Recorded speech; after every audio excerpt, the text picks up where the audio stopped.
So I have always said through this campaign within this World Cup that I am going to be supporting 3 different teams. It is going to be Argentina, USA, and Spain. If USA does not win, I will go for Argentina. If Argentina does not win, I will go for Spain. If Spain doesn't win, I'll go for Argentina. Or if USA doesn't win, I'll go for Spain. Like, you know, you get the whole point. Whoever does get eliminated, the last team that is on this tournament, I'm going to go for that specific team. And right now, looking at what did happen and what happened between Spain and Morocco, Spain are now out of the World Cup. Same thing goes with USA, which means that right now my full support does go for Argentina and nobody else, right? But the most important thing to talk about within today's video is to talk about what did happen with Spain, because many of us did not even expect for Spain to come out this early in the World Cup. I thought that at one point we're probably going to be seeing Spain versus Argentina, maybe potentially in the final. That was basically our whole feeling, because I remember when Spain started this World Cup campaign and they were playing in the group stages, we were all like, oh, Spain is going to be the favorites to win this World Cup. Look how dominant they look.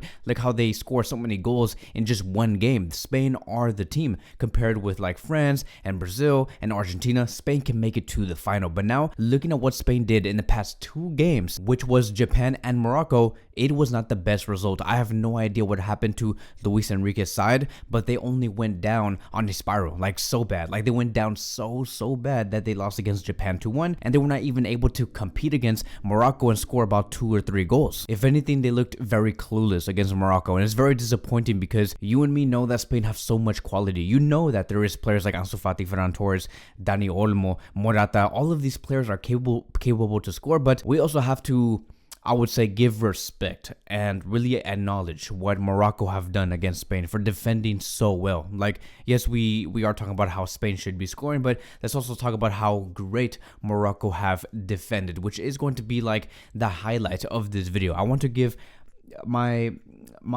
respects towards Morocco for handling a very dominant Spain side, because you look at Spain and how many passes they provided on the pitch. They probably gave out like 850 passes throughout this match. And Morocco did not care. Morocco were like, I don't care if you want to pass. I don't care if you're going to do 1,000 passes on the field. You're not going to get through our defense. You're not going to have that ball inside our own net. That is not going to happen in tonight's match. And so Morocco had, I would say, the biggest character compared to Spain. They were the ones that came out with the most confidence, and Spain didn't. You would assume that Spain would come in with the most confidence because of the players that they have, because of Luis Enrique and how much he has won in his career, but that did not happen in the World Cup. And this is what I would also expect coming from a campaign like this, because this is what the World Cup is all about, is to see these dark horses like Morocco and all of these other teams come out like this and come out with surprising wins and knock out one of the big giants. To see Germany come out, to see Spain come out, to see these are the type of surprises that we usually see in the World Cup and over the past 20 World Cups, historically. And now, unfortunately, today we are seeing Spain come out with so many players. You know what actually hurts is the fact that Spain back in 2014, 2018 did not hurt as much to see them come out early. It did not hurt that much. You want to know why? It is because we had a lot of veteran players. We had a lot of players that were used already for like 10, 12 years. And when Spain were coming out from those tournaments, which was the 2018 World Cup and the 2014 World Cup, we're like, okay, that's fine. We understand the problem here. We understand why they're coming out early. It is because, we overuse these players. Maybe we just need to move on towards the next generation. And so there was understanding on why Spain came out so early in those 2 past World Cups, which is, again, the 2014 and 2018 World Cup. But this one, it hurts the most because we introduced a brand new generation. There was hope within these players that they can deliver. We're like, okay, this is a brand new Spain. This is much different. This is a Spain that can deliver. You look at all of these players and where they play and how they play and how important they are to their own specific clubs. But many of these fans that support Spain and are from Spain, they have been let down like a lot, which sucks a lot, right? It really does. It's kind of like saying, it's kind of equivalent to like Ansu Fati like doing all of these things in the past two or 3 years, scoring all these goals, looking so promising, and only for him to end up as just a bench player. It's kind of equivalent to that. Like, I want to paint you guys a picture on how these fans may feel to a Spain side like this, is to have so much hope for that next generation, for what they could do, but to only be knocked out by Morocco in the round of 16. They couldn't even make it to the semifinals. They couldn't even make it to the quarterfinals. And they had all the capability in the world to do that. You can't tell me and say that Spain were not capable to reach the quarterfinals, to reach the semifinals. They could, but Morocco came out with bigger character.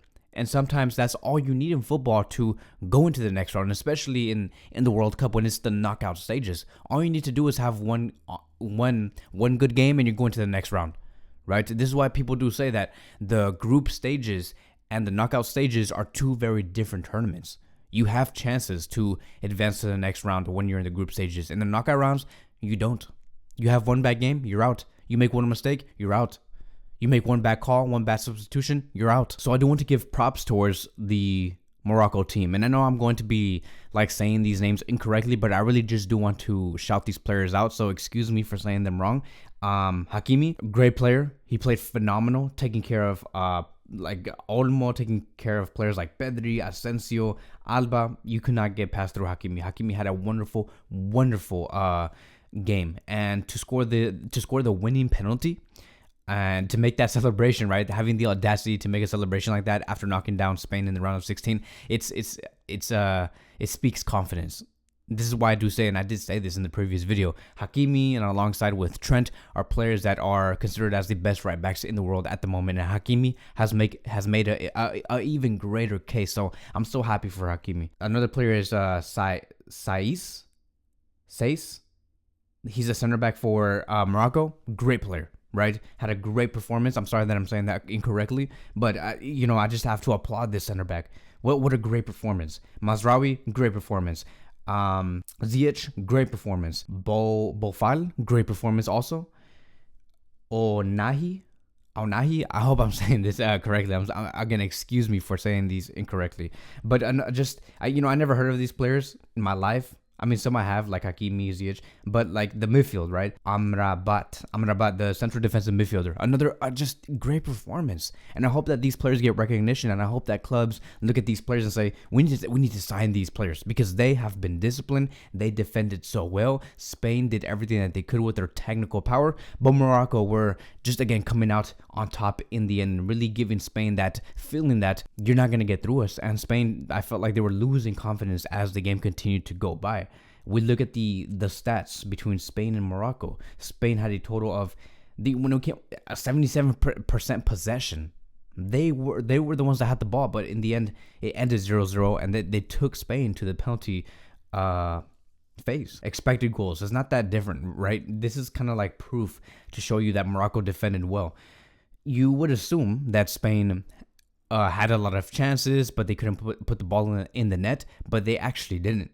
You look at the expected goals between Morocco and Spain.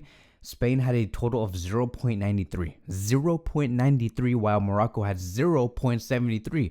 There's not a huge difference between Spain and Morocco when it comes to expected goals. Not a lot.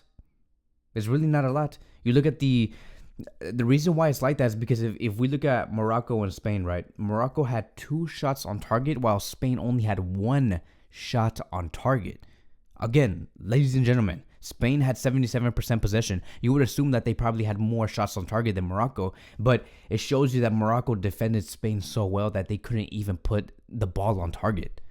Spain could not put the ball on target because of Morocco's defense and just how disciplined they were in their game. And I love that, right? Like, I know that I may sound contradicting because I know that you guys are going to hold me accountable to me saying that I only believe in football that should be played in, high pressing, high line, attack the final third, having possession of the ball, playing in a beautiful way, not playing in a very defensive way, and, things like that. I only apply that to Barcelona because that is what Barcelona is. But in games like this, I respect that and I love that, right? I like to see other games that come out like this when you play so defensively and you go on the counter and you punish the opposition, because that is what Morocco did. They punished Spain every time they lost the ball and they got the ball. They always made like these quick counters with Ziyech, with Nezieri, right? I think he does play for Sevilla.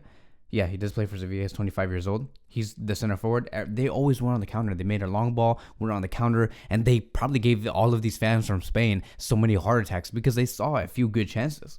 They did. But thanks to the goalkeeper of Spain, he was able to keep it 0-0 up until like the penalties, of course. But it's a huge disappointment. And it has also been said that you look at how many missed penalties Spain had in this match.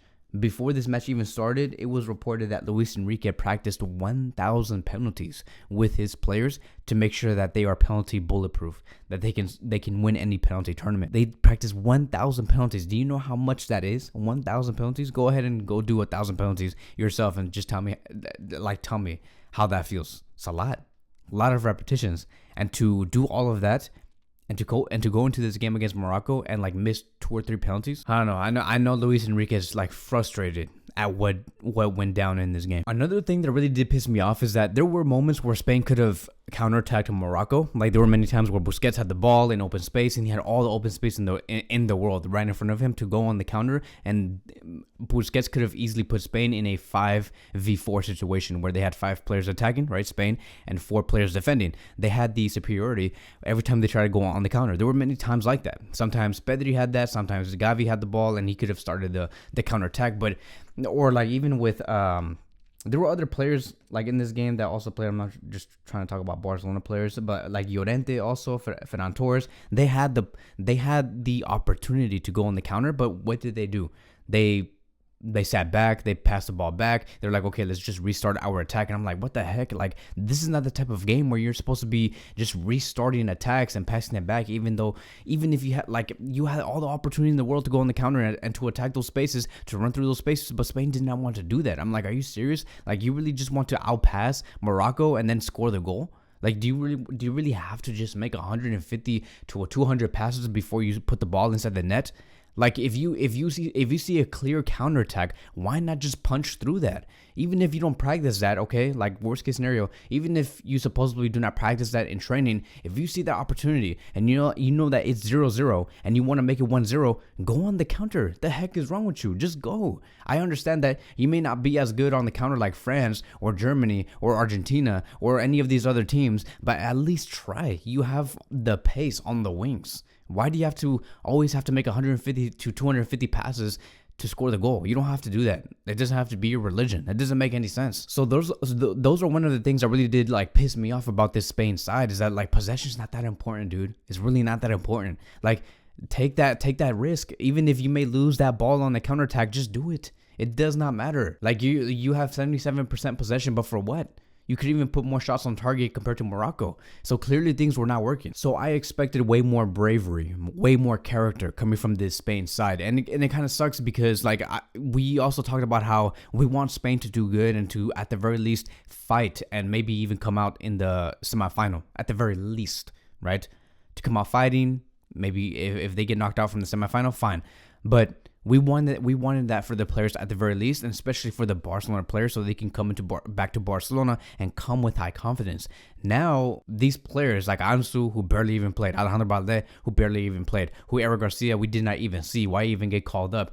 Where players like Gavi, Pedri, Busquets are going to come back to Barcelona with their heads down, and they're going to be like, damn, we got out of the round of 16, and look how we got out from the Champions League so early too. Are we really at this level? Are we really not good enough? And now they're going to be questioning, and so it's now it's up to Xavi Hernandez to talk to these players and say, hey, look, we have been knocked out from the Champions League early. I know that I have seen you guys on TV. You guys have also been knocked out from the round of 16 with Spain. I know it's a tough time right now, but we have to just continue to work. And to just stick with me, and let's continue with this project, and let's go ahead and be dominant in La Liga, be dominant in the Europa League, in the Copa del Rey, right? It's going to be very difficult because of what happened. And Xavi has a lot of words. I know that Xavi's going to have a lot of words to say to these players. A lot of work is going to have to be done when it comes to their confidence, because this is not good. So right now, I'm kind of ending this video with a lot of pessimism, because Spain could have done so much better, but they did not show that. I felt like they didn't want to. So that is it. I don't know what happens from here. I don't know. Do you guys believe that Luis Enrique is going to continue to be the coach of Spain after this? Because, there are cycles. When a coach finishes a World Cup after coaching the team for about 2 or 3 years, there's always a cycle. Things do need to be replenished. I don't know if Spain or the Federation are interested in hiring a new coach. I have no idea. It cannot be Pep Guardiola, because Guardiola just signed a renewal with Manchester City until 2025 or 2026, I believe. But who knows? Maybe Luis Enrique he continues to coach Spain for the next 2 years, and maybe the Spanish Federation are not seeing this as a bad thing. But that's basically it. That is going to be wrapping up today's video, and I'll see you guys in the next one.